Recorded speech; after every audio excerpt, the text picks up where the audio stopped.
His work illustrates a story of the prolific mythic imagination, as does Johannes Kepler's work or Galileo Galilei's work in the realms of astronomy, or Mark Twain's work in the realm of literature, or Edgar Allan Poe's work in the realm of poetry.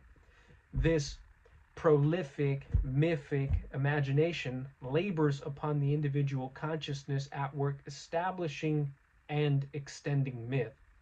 To say this a little differently, imagination is eternally generating nature and regenerating it in new disguises. Nature is prototypically psychological. There aren't things called nature, only ideas of nature exist.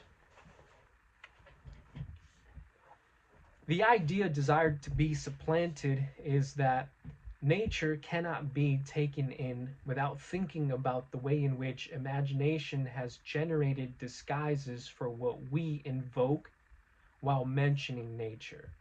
When utilizing nature or naturally, we tend to mean without consciousness or operating without consciousness.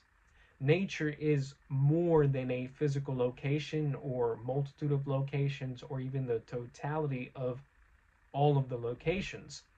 It is not just the elements, the animals, the plants, the raw materials, or primary resources, the celestial bodies, static energy, energy in motion, substances, the figures of them or even in them, the colors, smells, and tastes.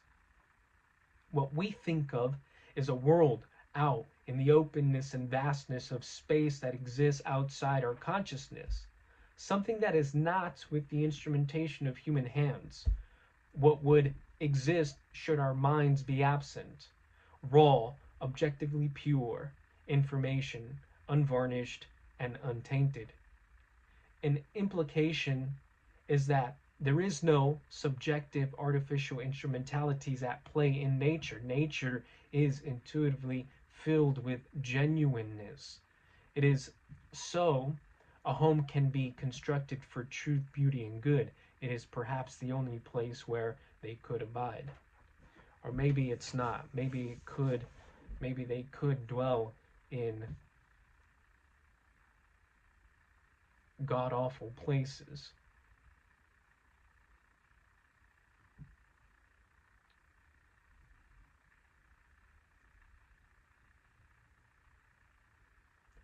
So out of this genuineness contained within nature, a feeling that God-given gifts can be given just as much as received.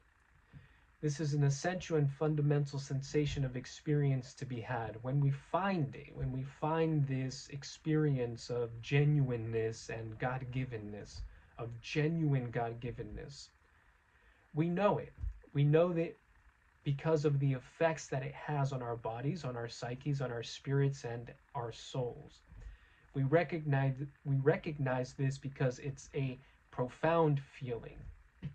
This feeling is so deep and impactful that it fundamentally changes us.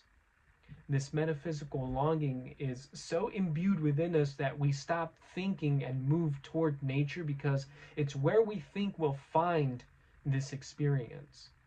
Nourishment of soul through the appeal to beauty can be found through other means besides just nature. This element that we experience within genuineness of that which is received by God's giving hands. When we turn to nature to gather this feeling alone, we generate a problem.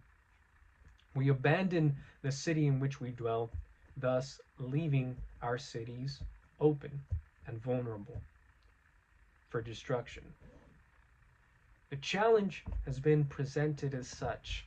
Overcoming that soul in our imaginations only has two places, either within natural things or inside of human beings and within human relationships.